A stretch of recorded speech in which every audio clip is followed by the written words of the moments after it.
Anna works as a special projects lead at FLI, and she ran their world building competition. And so she has a lot of experience with all this world building stuff. And I definitely ran to her for help a few times in creating this curriculum that we've been working with in this course, how to structure the design criteria and all sorts of things. Maybe if you're up for it, if you could just share like a few of your key takeaways from hosting the world building course, that would be very interesting to hear.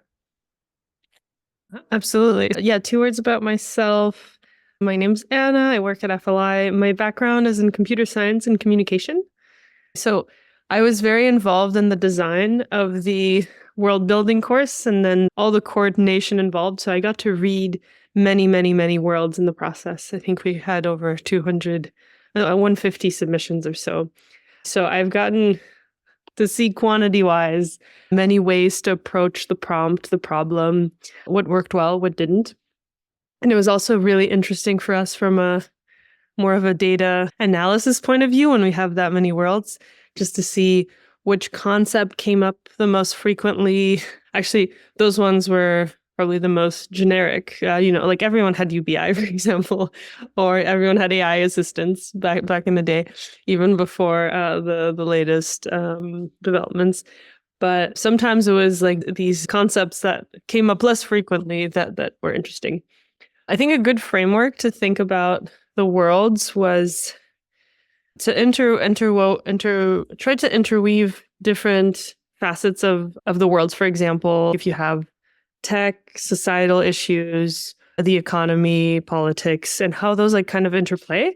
So it's one thing to be like, okay, technology gets invented, but I think what takes it to the next level is then to be like, okay, this gets invented and this is how society responds. And these are like the bad things that come out of it, the good things that come out of it. This creates like a factioning perhaps in society about people who viewed one way versus another. And you can witness these groups interact over time. I think that can be very masterfully done if you combine, I don't know, like technology and society or whichever ones it is, like politics or econ, and trying to mix and match them. I think most of your worlds are probably going to more predominantly lean into one of these pillars, likely based on your expertise and interests. This is also something we found, and that's normal, and you should embrace that and dive into that further. But then try to think of what do you have less of to try to spice up and diversify your submissions. Those are the high-level things. I might have more thoughts as we go, but I'd love to just open it up to questions, or I don't know if Beatrice, there's anything more specific you wanted me to talk about. Yeah, happy to organically let the conversation evolve. Yeah, thank you so much. Are there any questions already from anyone in the group? Gina?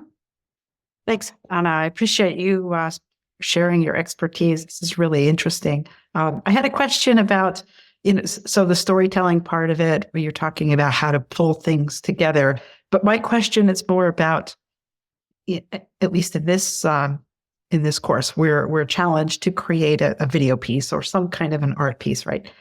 And in addition to the scenario, then I was wondering what your thoughts are on developing something like a future artifact that is something that lives in that world.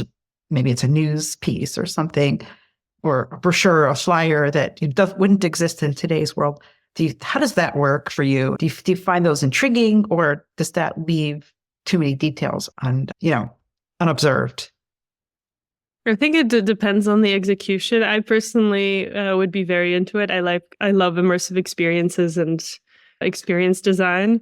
I think like some of the teams in our contest submitted like a podcast episode between, I don't know, 2 people set in their future or discussing some of the issues.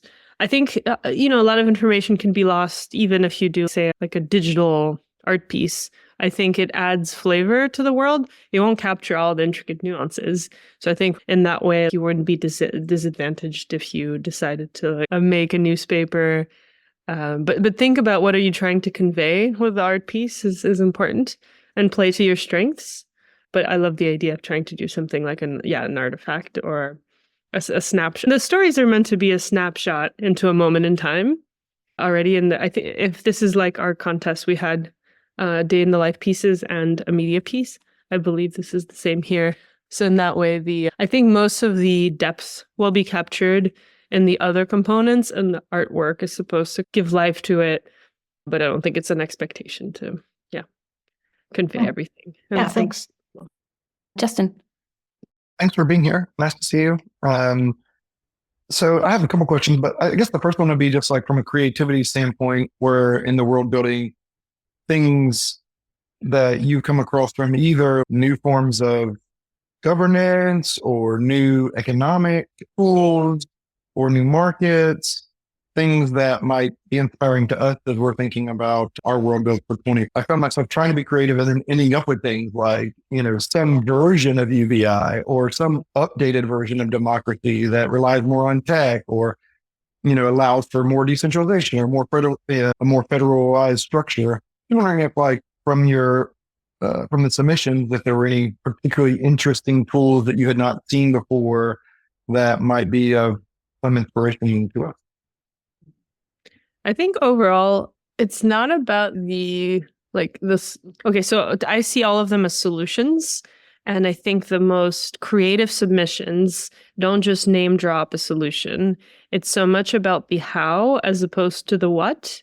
So for example, if you tell me this world has UBI, I think it's very possible. And I'm hoping we're moving towards that. And there is a reason why this is in the zeitgeist, but I work on this problem also, like how would you execute it is a really difficult problem.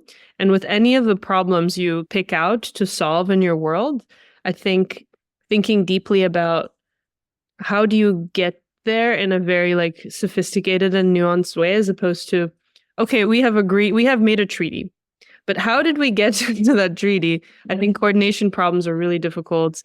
And so how did we get to that point culturally, or what had to happen?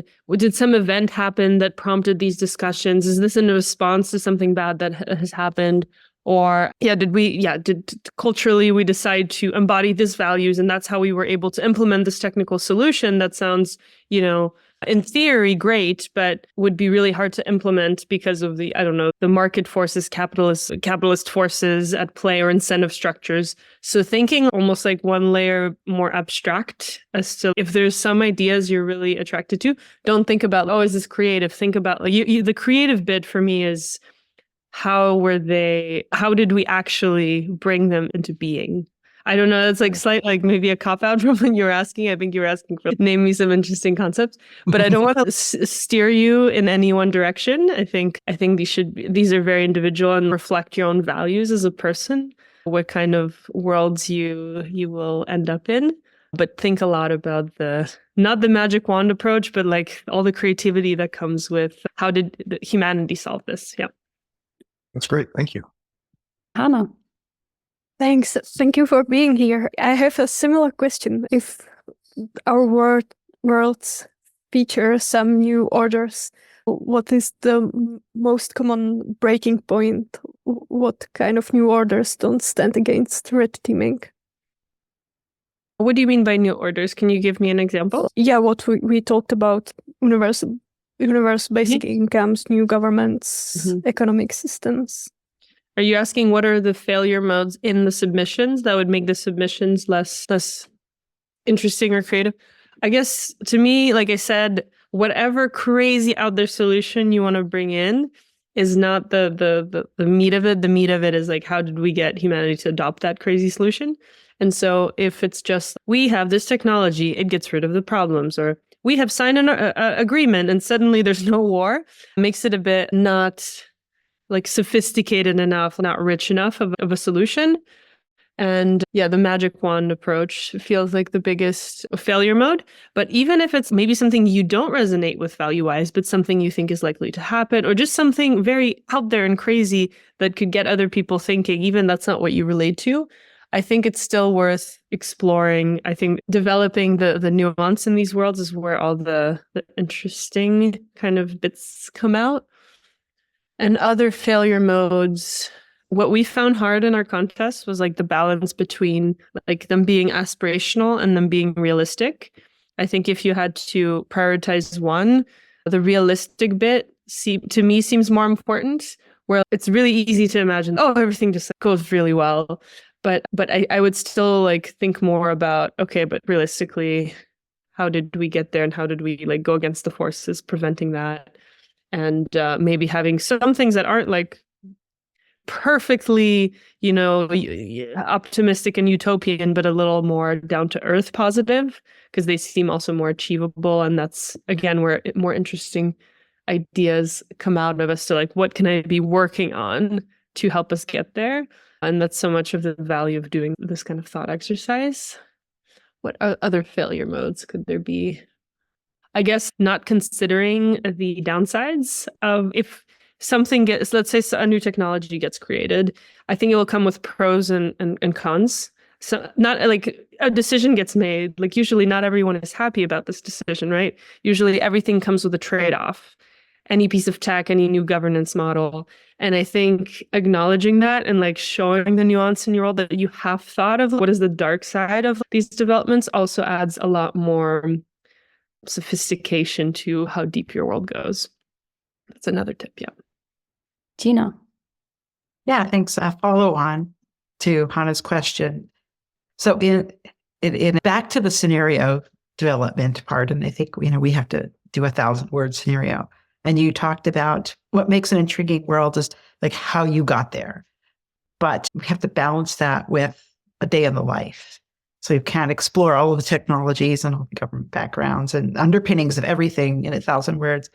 So how do you, where in the deliverables do you think what goes where in the scenario development, the narrative, is that for a story that's higher level and doesn't go, or maybe it just hints at those underpinnings, and then maybe the other portion where we are just summarizing our world, is that maybe where you would put more of the how we got there and why, and just your thoughts.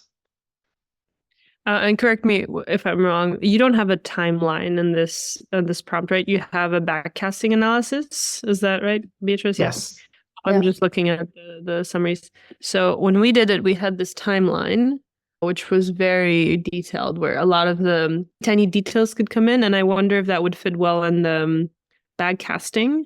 I haven't tried the backcasting exercise myself, but also I think picking less concepts, but exploring them in depth might make for a more interesting submission.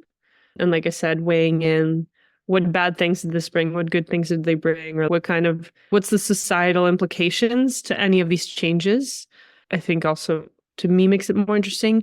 Day in the life could highlight some of the kind of societal issues if you pick an interesting character or characters that bring out those more like complex societal dynamics. Perhaps backcasting could be more of the details of what happened when, where, etc. I wouldn't try to capture too much in the media piece. You could try, but I don't think that's an expectation I have. It's so much to bring it to life, the story and the media piece. I would say the summary and the backcasting would have more of the logistical details, perhaps. Yeah, perfect. Thank you. I love that I can just raise my hand and the little emoji thing pops up. Still enamored by that. One of the things that, as I've been thinking about, like trying to world build, is like the variance across the world, and I find myself like reasoning from a place in the world where we like already have lots of technology and the world is very developed, and I can imagine like changes happening fast given the infrastructure that we have. But do you see anything in your submissions that like how this relates to, say, the global south or non-advanced, currently economically developed countries? It's really hard to reimagine. Like our time scale 2045, and we're assuming no AGI.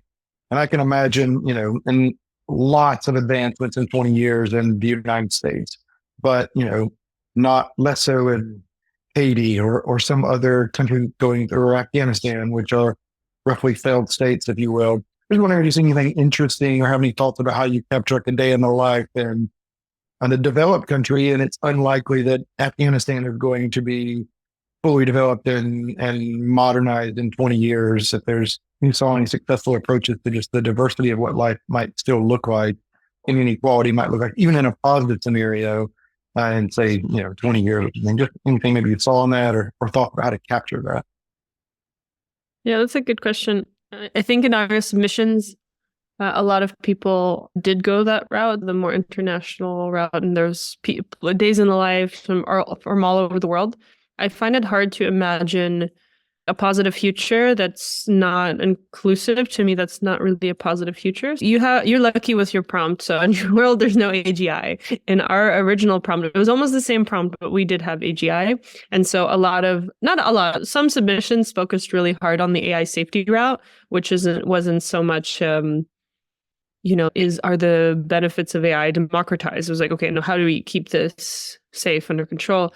But maybe given that in your world there is no AGI, I think there's more space, and people did that in our submissions too, to think about, okay, but how do we make sure, to me, a dystopian scenario is we just have these monopolies of powers that are reinforced with AI that just create dystopian scenarios, essentially. And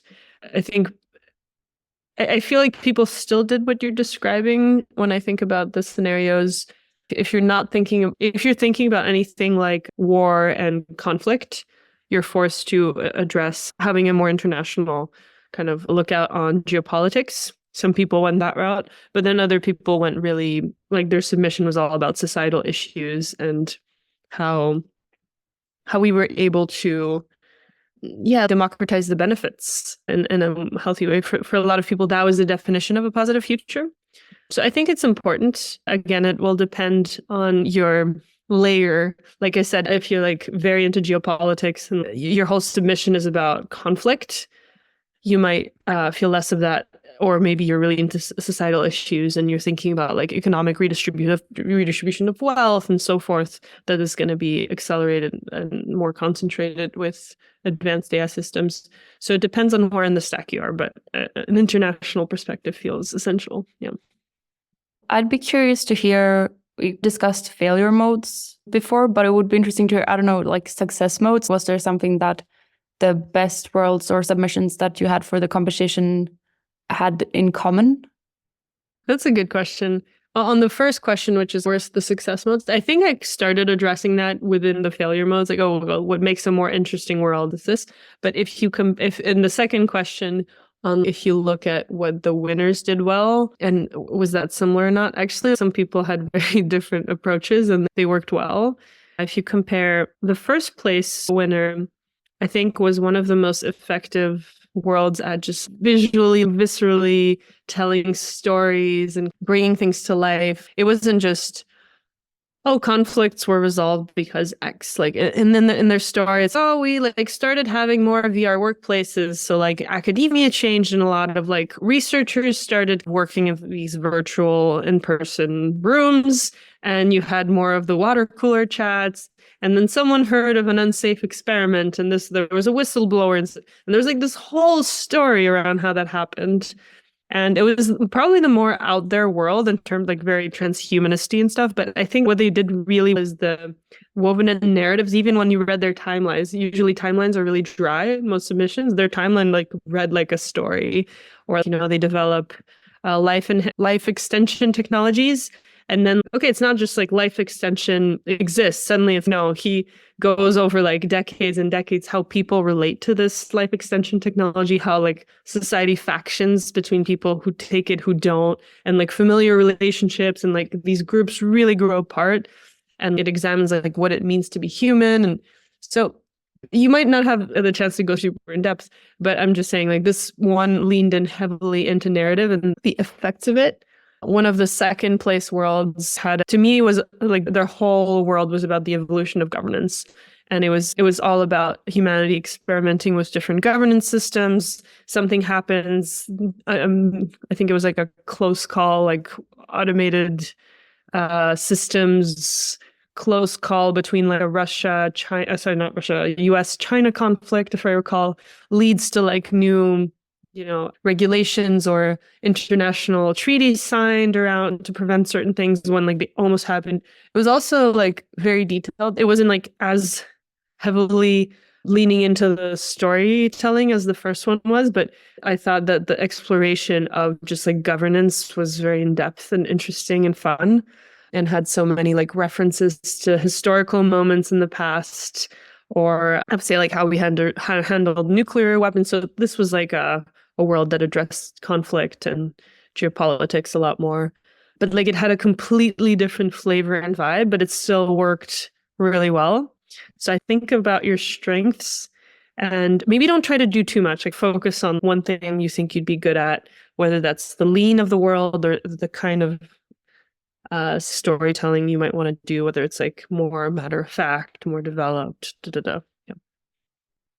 That's probably a good point also to make use of the backcasting practice for storytelling as well. That could be a good way to get some bonus points, probably.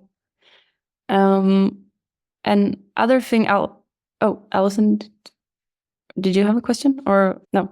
So another thing that I would like to hear is also just in general, when you've spoken about like why you think world building is good and why it's useful. I think that I've always found that very interesting to hear your thoughts on that.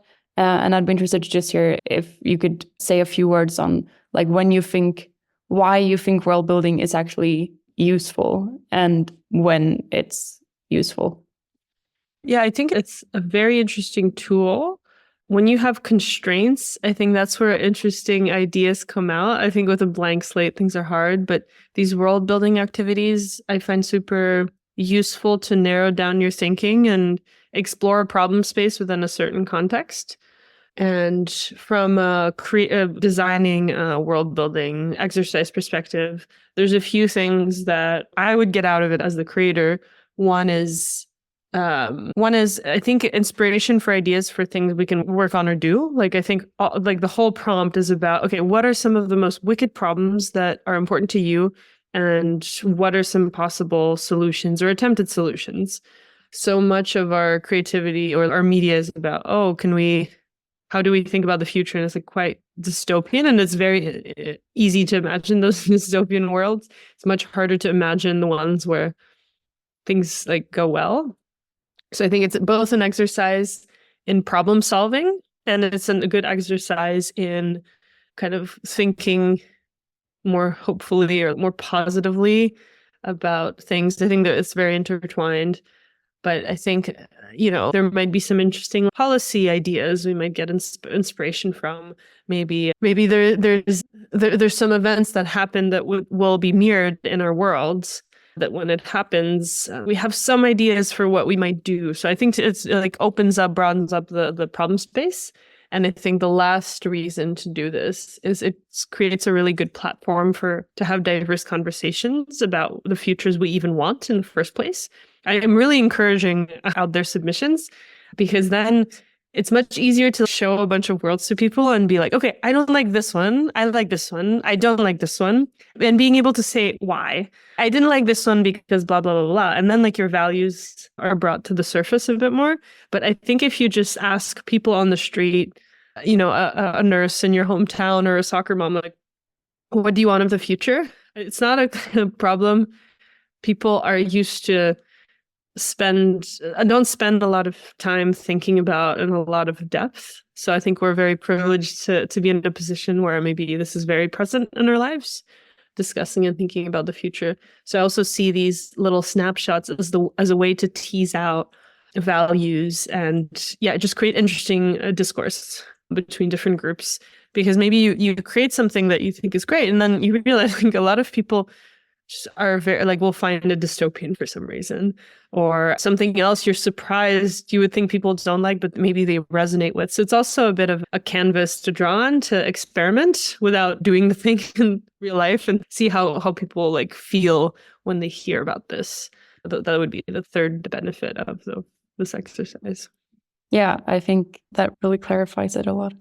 Yeah, and I also think it's interesting just looking at the lecturers we've had at this course. I think they would disagree with each other on a lot of the things. And that's just an interesting example of how hard it is to align on these things. If you guys have any other questions, jump in. Otherwise, I'm going to keep... Oh, Gina, you have... Yeah, I just have another quick question for Anna. What do participants in these courses do next? So we've done this collaborative world building. And we learned all of this stuff from all of these amazing lecturers. And we read all this research and we completed this world. And then, 6 months down the road, what can we do to stay in the loop? Because I guess there isn't a clamor for people that are looking for these kinds of things. And I agree that they're extremely important and they're tremendous opportunity to think more expansively about what's possible in the future. And so maybe start to shape those. But yet I see in the real world, I see a big disconnect in a lot of organizations. It's more about cost cutting and focusing on the quarter. So how do we shape these worlds and integrate them into corporations and governments? Any thoughts on strategies that you've seen that succeeded? I think to me, the most obvious one is storytelling. I see a lot of this world building work as almost like the more analytical part, like sitting down and thinking through a problem. But the submissions might not be in a format that's easily readable or a lot of people will not see or be exposed to. And I think like media and storytelling is a really big way to shift narrative culture, and having those ideas can be connected with more storytellers and artists feels one of the most impactful things that could be done. Or if you yourself are excited about this, I feel like we've seen many examples in history where like some film was a massive influence on like major world leaders and decision making. I think The Day After is a good example. We're on the nuclear side of it was credited for like the US president saw it and like changed his strategy for how he wanted to engage with Gorbachev back then. Anyhow, so there's a lot of interesting moments like that where a film can have an outsized impact. So that's probably the most obvious one for how to reach like a lot of people. And when we tell positive stories or communicating risk. But then on the more analytical kind of side of things, if that's something you're excited to do more of, I think seeking out opportunities. As I was running this contest, sometimes I realized that other things were happening in parallel and there's more and more little things popping up around the world. They're ephemeral in nature. So probably a lot of the ones I thought of might not, are over by now, but Googling around, hopefully there's more opportunities. Maybe Foresight can also help connect to future initiatives that are somewhat related. FLI is also trying to do more in the space at the moment. We have a few RFPs, requests for proposals around like institution building, institution design, or like using AI to solve SDGs. So trying to stay connected with the orgs in the space, and they'll probably in their newsletters have opportunities and things like that touch those topics. Yeah. Anna? Thank you. I have one more question to the windfall clause I saw in your bio. I'm really interested. What do you think about redistribution of benefits, and maybe in relation to OpenAI, and if you can imagine new companies who can do it and plausibly sign up for this? Sure. Maybe for some context, I'll say a few words to everyone else on the call as to what the windfall trust clause are. The windfall clause was an idea that came out of Oxford, I think 18, maybe 17, 18, or 19. I don't recall. Anyhow, it was a suggestion for a policy lever to enact change. They were suggesting, why don't we go around and talk to the big AI labs today, and ask them to sign a legally binding contract that stipulates that if they ever reach a certain milestone of profits that exceeds, say, 1% of global GDP, anything beyond that threshold would get redistributed or somehow donated to benefit all of humanity, not just taxed and redistributed within the confines of the nation state in which they were created. So this was just a theoretical idea, and this is something we've looked further into. Like FLI would potentially go around asking AI labs to sign such a thing, but we've been looking deeper into, okay, if you wanted to do a truly international redistribution scheme, how would you do it? And thinking through the details of that. It's a big legal design challenge, but also governance experiment of, okay, if you had a fund that just belonged to all of humanity And, maybe one of our ideas was like, everyone in the world gets a share that's non-transferable, and you might get through the payments of dividends, and it gives you interesting infrastructure for voting if you want to democratically elect the board that administers the trust and so forth. So we've been just like looking at how would we build the infrastructure for that? What would that need to look like? How do you keep it accountable? What are all the failure modes? It's a pretty like elaborate project. It's very expensive and goes off in many directions. But what are my thoughts on redistribution? I think there will come a point where the other solutions might not be enough. I think I've spoken to a lot of economists while like thinking through this project. And, like right now, there's still a lot of shorter term solutions that would be really effective. Things like changing our education system or like retraining programs. It could have to do with smarter tax policy, taxing wealth over, I think right now we overtax people's salaries compared to just taxing capital. There's just like policies that can go a long way in adjusting the current effects. But I think if you go far enough in the future, and if you do believe that, you could create AI that can do most jobs or most tasks that human can as well or better, I think we're entering a different paradigm where we might need to work. And the defaults I'm hearing is, oh, let's just build things and, too bad. Let's see, humans should be disposable. And it's like a terrifying default. To me, there comes a point where some redistribution is needed, either of benefits of access of whether it's money or just like access to the tools or whatever the benefits may look like. I think the default, it's going to further concentrate. We already have a lot of wealth. Concentration is just going to exacerbate that to an unimaginable degree.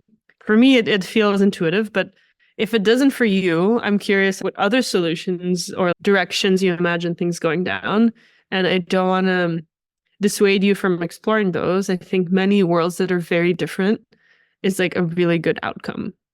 So there's no word I would read and be like, oh, I disagree with this. You get a bad score, or this is unhelpful. I think pushing different kind of concepts to the extreme is really good to explore that problem space and that solution space rather.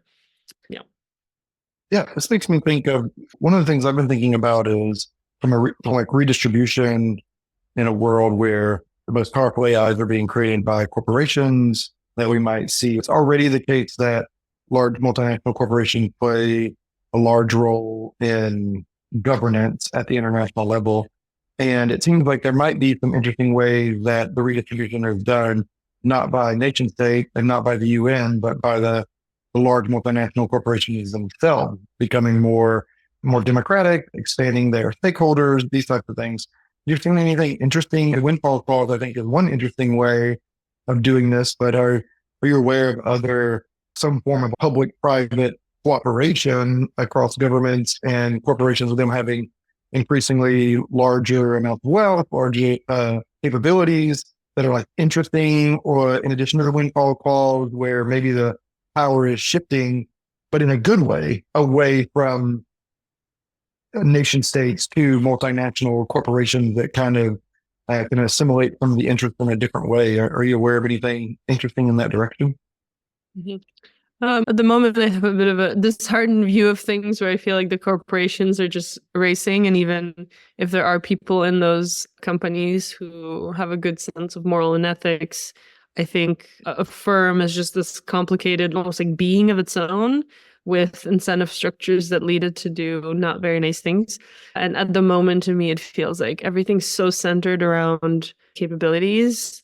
And, when you watch interviews from any of the leaders of these companies, can you describe what a positive future you're working towards looks like? Or what's on the other side of it? The most common things I hear is like, oh, it just will be unimaginably good. And there's no point in me describing it because, there's no way we can even imagine it. I think that's a completely cop-out answer.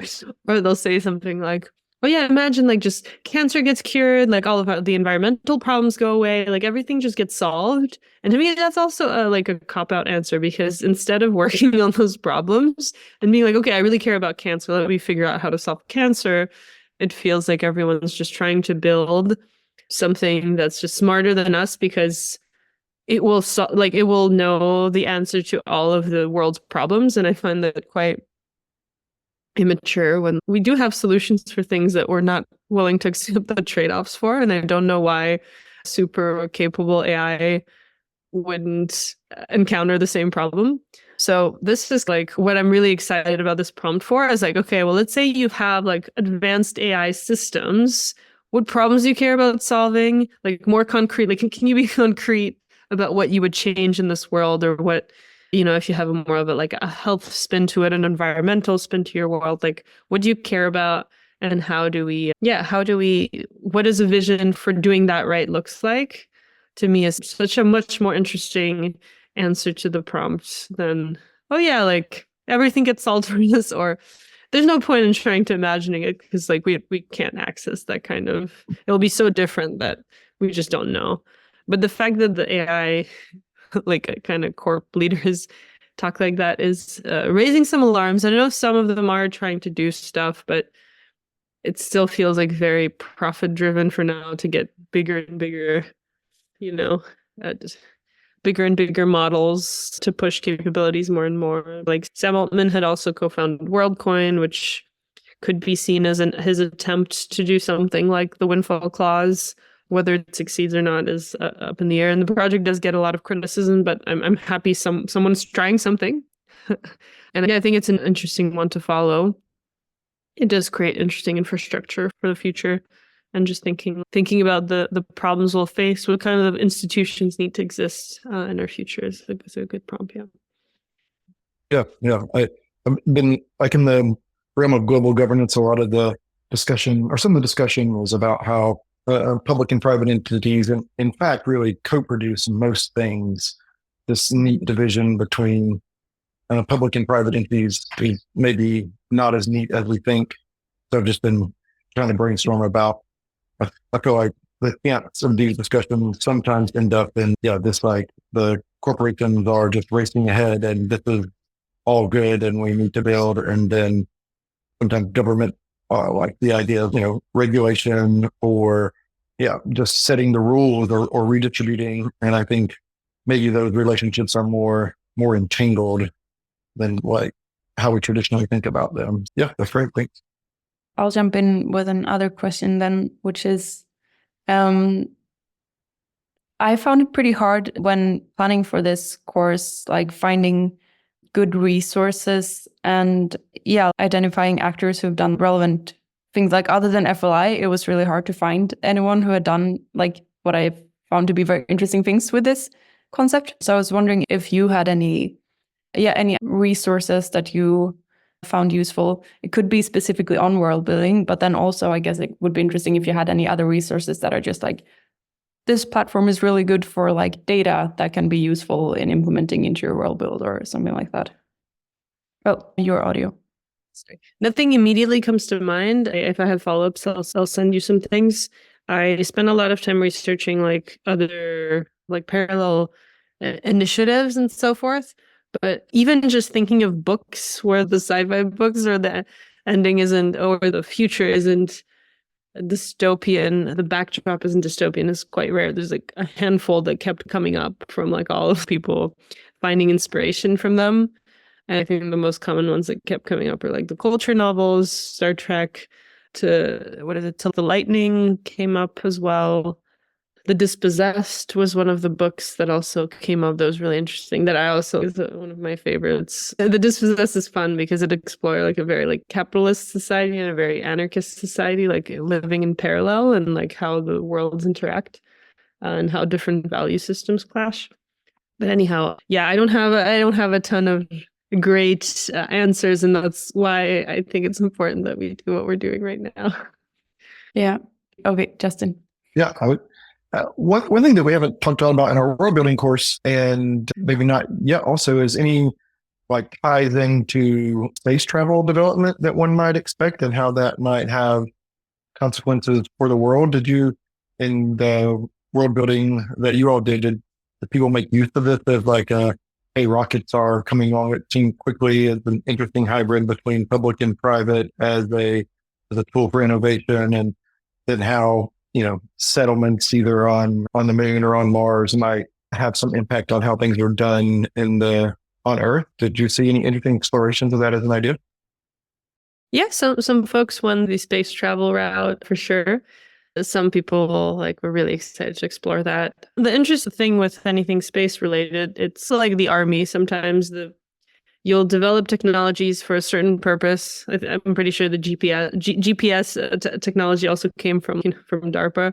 When people are working, we have friends who work kind of in the space industry, and it sounds like you have to think very deeply about technologies that help you survive in a very extremely scarce environment. And if you can figure out how to grow food on Mars, I'm sure you can feed all of planet Earth with the same technology, right? I think that's an extreme example. I don't know that it's possible. But what I'm saying is everything you're developing along the way can somehow be applied, on planet. And it's a way to advance technology that is interesting to explore. And yeah, I think that's what comes up to me. Or new governance experiments. If you have space colonies or lunar colonies, how do people arrive there, and who gets to make decisions, and how are decisions made, and how are resources distributed when, or not distributed, or how are resources even shared or allocated when it costs billions to get anything up there. So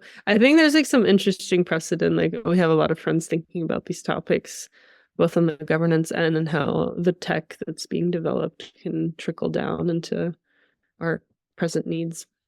Yeah, one interesting example from science fiction is the Three Body Problem trilogy, where nation states as extension into near Earth orbit grows, the nation states become less relevant in power. It's an interesting governance idea in those novels. Yeah, absolutely. I love that. I love that series too. It's great. It's now a Netflix show as well. I think it came out it's out. Yeah, Thursday. Yeah. Last week. Yeah. Haven't seen it yet, but it's on the list. Me neither. There's also a 10-cent version that I did watch that was produced in China that's pretty good. Wow. You're ahead of the curve, Justin, in that version. Yeah, great. So this week is the last session that we have, because this week we're red teaming the worlds, or everyone is going to get divided. It's two groups together and they'll red team each other. And I was just wondering if maybe you have any sort of thoughts on how one can do that in a way that's useful. So not just, oh, this is wrong or something like that. One thing that I could think of was obviously one of the things that Robert Lempert said in his talk was consistency within the system of the world is more important, for example, than having everything there. So I think one thing could be if you see inconsistencies in someone's world, that's good to point out to them, as I think it's very easy to miss these things if you're in a small group together. But yeah, just wondering if you also have any other thoughts on how to make the worlds more robust. I guess there's two ways to make them more robust. One is this solution is too easy. How did we overcome the market forces to achieve this? Or okay, you say there's a cultural revolution. What would cause that? What were some of the things that led to it? A bit more depth, red teaming in terms of this feels like a magic wand solution is a good one just to identify weaker points of the world. But then I think the most interesting one to me is, okay, you propose some novel idea. It's a new technology or it's a new coordination system. Can you sit down and really strawman and think of what is the worst thing that could happen from this idea? If it went completely wrong, what effects would it have on society? And I think trying to do that with most concepts you're suggesting feels important, because maybe it won't be the worst case scenario, but even thinking through the possibilities, I think is something we're really missing in just even in our world right now as we're developing tech. When Facebook was developed, I don't think, when they were oh, let's create some engagement optimization scheme to sell ads, nobody was thinking of polarization and misinformation and all of the big monster that was lurking behind and all the effects that led to it. But I wish this is something we spend more time doing. And I think even acknowledging this, okay, this new idea comes to light. it's mostly good. Oh, but there was some friction over there and this got overcome, I think adds way more realism to the world as opposed to everything always going well. So a little bit of infused negativity in good doses is a way to make it feel more robust to me and more realistic. Yeah, I think those are great points that we'll make sure to take into the red teaming this week. One more thing on the, if you're allowed to talk about it, like with the FLI world builds, I know you've done a podcast on the worlds, like the top worlds. Are you planning on doing anything more with the world builds? Like what the sort of content that came out of that competition? Yeah, I think the podcast was a big one. That was a long time coming. I'm really happy we put those out. I think like in general, the Futures initiatives, the Futures program at FLI will continue on this along this journey. Maybe not exactly in like the world building exercise we did there, but I think we're constantly trying new things, whether they're grants, contests, just generally initiatives, institution building, hackathons, etc. So I think there's like a lot of work in that direction. Not all of it might be directly related to the contest and that specific prompt. But yeah, at the moment, like we're not doing anything further on those worlds. There's still a data analysis component to it that I'd love to do something out of and maybe make more of the archive public of the different submissions we've gotten, because we were limited in what we put out just based on bandwidth, and these are really long, expensive, and require a bit of web dev to put up. But I'd love to create more of an archive of all the submissions and create an interesting data source for further analysis. Yeah, I remember you had a presentation on this at Vision Weekend 2022 or something like that.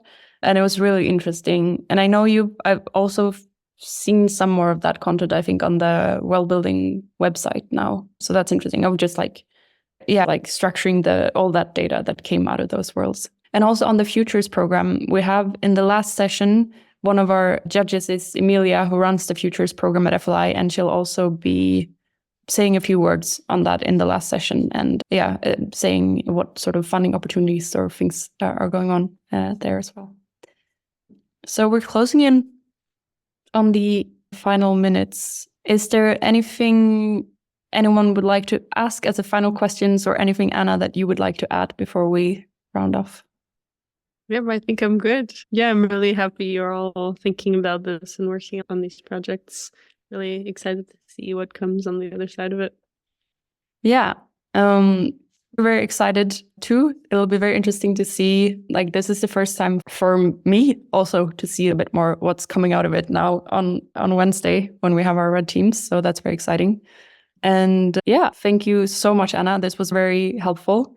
And hopefully we'll have you back for our next world building course or next year or something. Thank you so much, guys.